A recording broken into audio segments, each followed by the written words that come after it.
നമ്മുടെ വണ്ണം കുറയ്ക്കാനായിട്ട് അത്ഭുതകരമായിട്ടുള്ള കഴിവുണ്ട്. അപ്പം നമ്മൾ ഭക്ഷണത്തിന് മുൻപ് മരുന്ന് പോലെ കഴിക്കേണ്ട ചില സാധനങ്ങളാണ് ഈ പറഞ്ഞതെല്ലാം. നമ്മുടെ ഇൻറ്റസ്റ്റൈനും ആമാശയവുമെല്ലാം ഒരു ചൂല് പോലെ അടിച്ച് വൃത്തിയാക്കി നമ്മുടെ ഉള്ളിലെ ടോക്സിൻസ് എല്ലാം പുറന്തള്ളാനായിട്ടും സഹായിക്കുന്ന അത്ഭുത ഗുണങ്ങളുള്ള ചില പച്ചക്കറികൾ തന്നെയാണ്. നമ്മുടെ ഭക്ഷണത്തിൽ ഇത്തരത്തിൽ ശ്രദ്ധിക്കാൻ പറ്റില്ല എന്നുണ്ടെങ്കിൽ നമ്മൾ എന്താണ് ചെയ്യേണ്ടത്? വണ്ണം കുറയ്ക്കാനും പ്രമേഹം നിയന്ത്രണത്തിൽ വരുത്താനും നമ്മുടെ ആൻറ്റി ഓക്സിഡൻറ്റ് പ്രോപ്പർട്ടീസ് നിയന്ത്രിക്കുന്നത് വഴി നമ്മുടെ സ്ട്രെസ് ലെവൽ കുറയ്ക്കാനും ഫ്രീ റാഡിക്കൽസിൻ്റെ അളവ് കൺട്രോളിൽ നിർത്താനും ഉപകരിക്കുന്ന ചില ഭക്ഷണ സാധനങ്ങളാണ് ഇന്ന് പരിചയപ്പെടുന്നത്. അത് പച്ചക്കറികൾ മാത്രമാണ്. വെജിറ്റേറിയൻസ് ആയിട്ടുള്ള എല്ലാവർക്കും പരീക്ഷിക്കാവുന്ന സംഗതിയാണ്. അപ്പോൾ ഇതിൽ ഏറ്റവും പ്രധാനമായിട്ടും പറയാനുള്ളത് നമ്മുടെ കുക്കുംബർ തന്നെയാണ്. കുക്കുംബർ എന്നാൽ കക്കിരിക്ക, എല്ലാവർക്കും അറിയാവുന്ന സാധനം തന്നെയാണ്. കുക്കുംബറിന് നമ്മുടെ വണ്ണം കുറയ്ക്കാനായിട്ട് അത്ഭുതകരമായിട്ടുള്ള കഴിവുണ്ട്. അപ്പം നമ്മൾ ഭക്ഷണത്തിന് മുൻപ് മരുന്ന് പോലെ കഴിക്കേണ്ട ചില സാധനങ്ങളാണ് ഈ പറഞ്ഞതെല്ലാം. അതായത് കുക്കുംബർ, 2 പാവയ്ക്ക പോലുള്ള സാധനങ്ങൾ, 3 കോവയ്ക്ക പോലുള്ള സാധനങ്ങൾ, ഗാഡ് വിഭാഗത്തിൽപ്പെടുന്ന സ്നേക്ക് ഗാർഡാണെങ്കിലും ബിറ്റർ ഗാർഡാണെന്നുണ്ടെങ്കിലും എല്ലാം നമ്മുടെ വണ്ണം കുറയ്ക്കാനും ഷുഗർ ലെവൽ കുറയ്ക്കാനായിട്ടും ഗ്ലൈസിമിക് ഇൻഡെക്സ് കുറഞ്ഞു നിൽക്കുന്നത് കൊണ്ട് നമ്മുടെ ഷുഗർ നല്ല കൺട്രോളിലാക്കാനും ഏറ്റവും പ്രധാനം നമ്മുടെ ഇൻറ്റസ്റ്റൈനും ആമാശയവും എല്ലാം ഒരു ചൂല് പോലെ അടിച്ച് വൃത്തിയാക്കി നമ്മുടെ ഉള്ളിലെ ടോക്സിൻസ് എല്ലാം പുറന്തള്ളാനായിട്ടും സഹായിക്കുന്ന അത്ഭുത ഗുണങ്ങളുള്ള ചില പച്ചക്കറികൾ തന്നെയാണ്. അതേപോലെ നല്ല ബ്രൈറ്റ് കളറുള്ള ടൊമാറ്റോ, ബീട്രൂട്ട് തുടങ്ങിയ സാധനങ്ങളും മാതള നാരങ്ങ പോലുള്ള സാധനങ്ങളും അധികം മധുരമില്ലാത്ത പഴങ്ങളുമൊക്കെ നമുക്ക് ഇത്തരത്തിൽ നമ്മുടെ വണ്ണം കുറയ്ക്കാനും സഹായിക്കുന്ന ഒന്നാണ്. പലപ്പോഴും ഇത് നമുക്ക് ഭക്ഷണത്തിൻ്റെ കൂടെ കഴിക്കാനൊക്കെ അതിന് വലിയ ടേസ്റ്റൊന്നും ഇല്ലാത്തത് കൊണ്ട്, പാവയ്ക്കൊക്കെ ആണെങ്കിൽ കയ്പും കൂടി ഉണ്ട്, അതുകൊണ്ട് കുട്ടികൾക്കും മുതിർന്നവർക്കും തന്നെയും ഇതൊക്കെ കഴിക്കാൻ ഭയങ്കര മടിയാണ്. അപ്പോൾ ഇങ്ങനെയുള്ള ആളുകൾക്ക് എന്ത് ചെയ്യാൻ പറ്റും? നമ്മൾ ആദ്യം പറഞ്ഞ പോലെ മരുന്ന് പോലെ കഴിക്കേണ്ട സാധനമാണ്. ഈ മരുന്ന് നമുക്ക് ഇഷ്ടമുണ്ടായിട്ട് കഴിക്കുന്നതല്ല, ഗുളികയെല്ലാം നമ്മൾ വിഴുങ്ങിക്കളയാണ് ചെയ്യുന്നത്. ഇതേപോലെ ഈ ഫൈബർ കണ്ടൻറ്റ് കൂട്ടുന്ന തരത്തിലുള്ള മരുന്നുകൾ പോലും ഇന്ന് മോഡേൺ മെഡിക്കൽ സയൻസിൽ തന്നെ അവൈലബിൾ ആണ്. ആൽഫ സൈക്ലോഡെക്സ്ട്രിൻ എന്ന് പറയുന്ന ഒരു മോളിക്യൂളുണ്ട്. അതേപോലെ ഈ ജിൻസങ് സീഡ് എക്സ്ട്രാക്ട്, ഗ്ലൂട്ടങ് എക്സ്ട്രാക്ട് തുടങ്ങിയ മരുന്നുകൾ അടങ്ങിയിട്ടുള്ള മോഡേൺ മെഡിസിനിൽ തന്നെ ടാബ്ലറ്റ്സ് ഫോമിൽ ഇത് അവൈലബിൾ ആകുന്നതാണ്.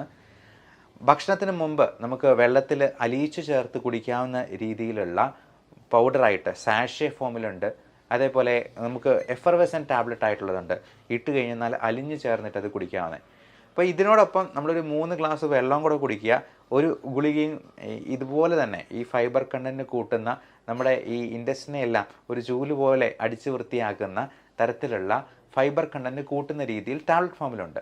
നമുക്ക് പലപ്പോഴും ഈ പച്ചക്കറികളൊക്കെ വാങ്ങിച്ച് ഉണ്ടാക്കി അതെല്ലാം ക്ലീൻ ചെയ്ത് കറി വെച്ച് ഉപയോഗിക്കുക എന്ന് പറയുന്നത് പലർക്കും പ്രാക്ടിക്കൽ ആകാതെ പോകും. നമ്മുടെ ബിസി ഷെഡ്യൂളിൽ അത് പലപ്പോഴും നടക്കാതെ വരും. ഫലം എന്താണ്? നമ്മൾ ഈ ചോറ് തന്നെ കഴിച്ച് വിശപ്പെടുക്കാൻ ശ്രമിക്കും.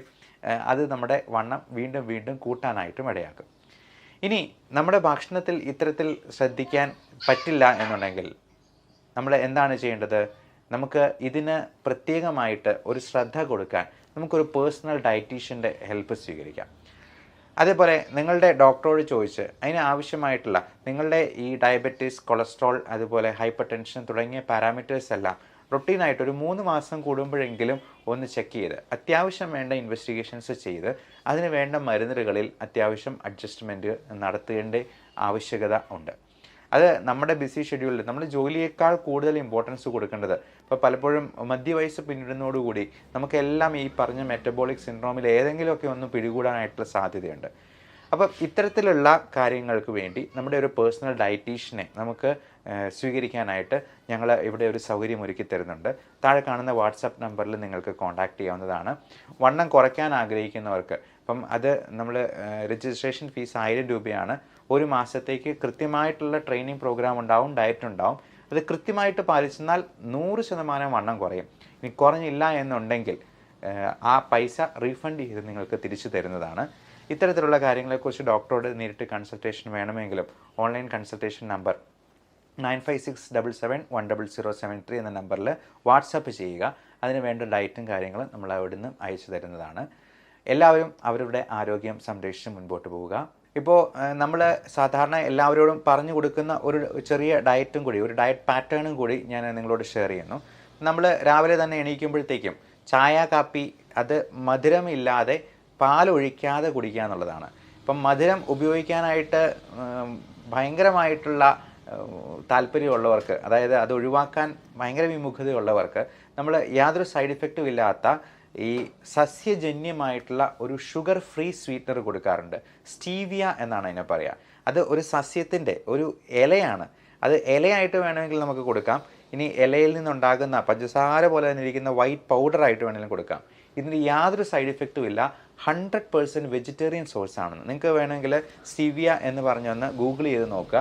അതിൻ്റെ ഇമേജസ്, ആ സസ്യത്തിൻ്റെ ഇലയുടെ ഇമേജസ് പോലും നിങ്ങൾക്ക് കിട്ടുന്നതാണ്. അപ്പം ഇത് മധുരത്തെ നല്ല മധുരം കൊടുക്കും, പഞ്ചസാരയേക്കാൾ നല്ല മധുരം കൊടുക്കുന്ന ഒരു സംഗതി ആയതുകൊണ്ട് ഇതിന് യാതൊരു സൈഡ് ഇഫക്റ്റും ഇല്ല എന്നുള്ളതാണ് ഇതിൻ്റെ പ്രത്യേകത. നമ്മൾ ഈ പഞ്ചസാര ഒരു മാസം ഒഴിവാക്കിയെന്നാൽ തന്നെ നമുക്ക് എത്ര കാലറി ലാഭിക്കുക. ഒരു ദിവസം തന്നെ പഞ്ചസാരയിലൂടെ നമ്മുടെ ഉള്ളിൽ ചെല്ലുന്ന കാലറി ഒരു 300-400 വരെ ആയിരിക്കാൻ സാധ്യതയുണ്ട്. അപ്പോൾ ഈ ഓണം കഴിഞ്ഞതോടുകൂടി പായസമൊക്കെ കുടിച്ച് തന്നെ നമ്മുടെ 4-5 കിലോ കൂടിയിരിക്കാൻ സാധ്യതയുണ്ട്. അപ്പോൾ മധുരമില്ലാത്ത ഒരു ചായ അല്ലെങ്കിൽ കാപ്പി അത് ഒരു ഗ്ലാസ് നമുക്ക് കുടിക്കാവുന്നതാണ്. പാല് ഉപയോഗിക്കരുത് എന്ന് പ്രത്യേകം ഓർമ്മിപ്പിക്കുന്നു.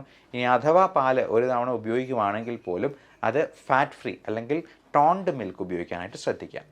ഇനി 8 to 9 സമയത്ത് നമുക്ക് ബ്രേക്ക്ഫാസ്റ്റ് കഴിക്കാം. ഇപ്പോൾ ഇൻ്റർമീഡിയൻറ്റ് ഫാസ്റ്റിംഗ് ചെയ്യുന്നവരാണെങ്കിൽ വൈകുന്നേരം നേരത്തെ തന്നെ ഫാസ്റ്റ് സ്റ്റാർട്ട് ചെയ്യുക. ഒരു 5 മണി 6 മണിക്കെങ്കിലും അത്താഴം കഴിച്ച് അവസാനിപ്പിക്കുക. അതിനുശേഷം 0 കാലറി ഡയറ്റിലേക്ക് പോവുക. ഇപ്പം നമ്മൾ രാത്രി എത്രയും നേരത്തെ കിടന്ന് ഉറങ്ങുന്നതാണ് നല്ലത്. കാര്യം എത്ര ലേറ്റ് ആവുന്നോ അത്രയും കണ്ട് നമ്മൾ അടുക്കളയിൽ കയറി എന്തെങ്കിലും മധുരപലഹാരങ്ങളോ കാലറി കൂടിയ ഭക്ഷണ സാധനങ്ങളോ കഴിക്കാം. അപ്പോൾ രാവിലെ 8 മുതൽ 9 വരെയുള്ള സമയത്ത് ബ്രേക്ക്ഫാസ്റ്റ് കഴിക്കുക. അത് കൂടുതൽ പ്രോട്ടീൻ റിച്ച് ആയിട്ടുള്ള ഫുഡ് കഴിക്കുക. അപ്പോൾ പയറ് മുളപ്പിച്ചത്, ബീൻസിൻ്റെ എന്തെങ്കിലും വർഗ്ഗങ്ങൾ, എഗ് വൈറ്റ് ആയിട്ടുള്ളത് കഴിക്കാം.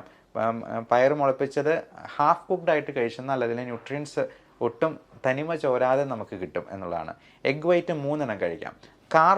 കാർബോഹൈഡ്രേറ്റ്സ് പരമാവധി കുറയ്ക്കുക എന്നുള്ളതാണ് നമ്മൾ ഏറ്റവും പ്രധാനമായിട്ട് ശ്രദ്ധിക്കേണ്ടത്. നമ്മളെപ്പോഴും കാലറി ഡെഫിസിറ്റ് ഡയറ്റിലേക്ക് പോവാം. അപ്പോൾ കാർബോഹൈഡ്രേറ്റ് ഉപയോഗിക്കുന്നുണ്ടെങ്കിൽ തന്നെ അത് ഒരു പ്ലേറ്റിൻ്റെ 4/1 മാത്രമായിട്ട് ചുരുക്കാനായിട്ട് ശ്രദ്ധിക്കുക. അത് ഇപ്പോൾ അരിയുടെ ആണെങ്കിലും ഒരു ദോശയോ ഒരു ഇഡലിയോ മാത്രമായിട്ട്. ഇനി നല്ലപോലെ വണ്ണം കുറയ്ക്കണമെന്ന് ആഗ്രഹമുള്ളവർക്ക് ഈ കാർബോഹൈഡ്രേറ്റ്സ് പരമാവധി ഒരു 0 കാർബ്സ് എന്ന് പറയുന്നില്ലെങ്കിൽ പോലും 0യോടടുത്ത് നിൽക്കുന്ന നെഗ്ലിജിബിൾ ക്വാണ്ടിറ്റിയിലോട്ട് മാറുക എന്നുള്ളതാണ് ചെയ്യേണ്ടത്. ഒരു 11 മണി സമയത്ത് നമുക്ക് ഒരു ജ്യൂസ് കുടിക്കാം. അത് മധുരമില്ലാത്ത പഴത്തിൻ്റെ, അത് വാട്ടർമെലൺ ജ്യൂസ്, തണ്ണിമത്തൻ്റെ ആയിരിക്കാം, അല്ലെങ്കിൽ ഒരു പേരയ്ക്ക കഴിക്കാം. അധികം മധുരമില്ലാത്ത ഒരു ആപ്പിൾ അതിൻ്റെ ഒരു മുറിയായിട്ട് കഴിക്കാം. അധികം മധുരമില്ലാത്ത ഒരു പഴം പുഴുങ്ങിയത് കഴിക്കാം. അപ്പോൾ ഇത് നമ്മുടെ വിശപ്പിനെ ഒന്ന് അമർത്താനായിട്ട് നമ്മൾ ആ സമയത്തൊരു വടയോ അല്ലെങ്കിൽ ഒരു പഴംപൊരിയോ ഒക്കെ കഴിച്ചെന്നാൽ അതൊരു ഊണിനേക്കാൾ കൂടുതൽ കാലറി ഉള്ളിലോട്ട് പോക്കും എന്നുള്ളത് പ്രത്യേകം ഓർക്കുക. അതുപോലെ റോബസ്റ്റ പഴമാണെങ്കിൽ നമുക്ക് അധികം പഴുത്ത് പോകാത്ത, അധികം മധുരമില്ലാത്ത രീതിയിലുള്ള പഴം ഉപയോഗിക്കാനായിട്ട് ശ്രദ്ധിക്കാം. ഒരു 12:30-1 മണിയാവുന്ന സമയത്ത് നമുക്ക് ലഞ്ച് കഴിക്കാം. അതിൽ കൂടുതലും വെജിറ്റബിൾ അവിയലായിട്ടും സാമ്പാറായിട്ടും തോരനായിട്ടും പയറ് തോരനായിട്ടും ഒക്കെ ഉൾപ്പെടുത്തുക. ഫിഷ് കറി ആയിട്ട് കഴിക്കുക. ചിക്കൻ ആണെങ്കിലും കറി വെച്ച് കഴിക്കുക. അത് ഫാറ്റ് ഫ്രീ ആയിട്ടുള്ള ചിക്കൻ, നമ്മൾ റെഡ് മീറ്റ് പരമാവധി ഒഴിവാക്കാൻ തന്നെയാണ് പറയുക. ബീഫ്, മട്ടൺ, പോർക്ക് തുടങ്ങിയ സാധനങ്ങളും സീ ഫുഡ് ഐറ്റംസും പരമാവധി കുറയ്ക്കുക. ഫിഷ് എന്ന് പറയുമ്പോൾ തുണ്ടമീനല്ല ഉദ്ദേശിക്കുന്നത്. അയല, മത്തി, കൊഴുവ പോലുള്ള ചെറുമീനുകളാണ് ഏറ്റവും നല്ലത്. അത് കഴിവതും ഫ്രൈഡ് ഐറ്റംസ് കുറച്ച് കറി വെച്ച് തന്നെ കഴിക്കാൻ ശ്രദ്ധിക്കുക. 4-4:30 ആവുന്ന സമയത്ത് ബ്ലാക്ക് ടീ അല്ലെങ്കിൽ ബ്ലാക്ക് കോഫി കഴിക്കാവുന്നതാണ്. കൂടെ ഈ പറഞ്ഞ പോലെ എന്തെങ്കിലും ഫ്രൂട്ട് ഐറ്റംസോ അല്ലെങ്കിൽ അധികം കാലറി ഇല്ലാത്തതോ ആയിട്ടുള്ളൊരു സ്നാക്ക് കൂടെ കഴിക്കാനായിട്ട് ശ്രദ്ധിക്കുക. നമുക്ക് ഹോൾ ഗ്രെയിൻ ബ്രെഡായിട്ട് കിട്ടും.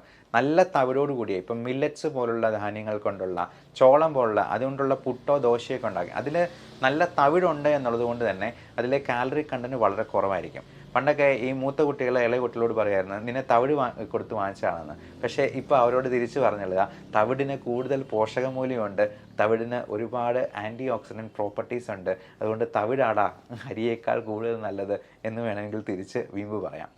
7 മണി മുതൽ 8 മണി വരെയുള്ള സമയത്തെങ്കിലും നമ്മൾ അതിനോടാകുമെങ്കിലും ഡിന്നർ കഴിച്ച് തീർക്കാനായിട്ട് നോക്കുക. ഇപ്പം ജോലിയൊക്കെ കഴിഞ്ഞ് പോയിട്ടുള്ളവർക്ക് 7 മണിയോടുകൂടി ഡിന്നർ കഴിക്കാൻ പറ്റുള്ളൂ എന്നുള്ളതുകൊണ്ടാണ് ഇൻ്റർമീഡിയൻറ്റ് ഫാസ്റ്റിംഗ് ചെയ്യാൻ പറ്റുവാണെങ്കിൽ ഒരു 5 മണി 6 മണി മാക്സിമം അതിനോടകം ഭക്ഷണം കഴിച്ച് അവസാനിപ്പിക്കാനായിട്ട് ശ്രദ്ധിക്കുക.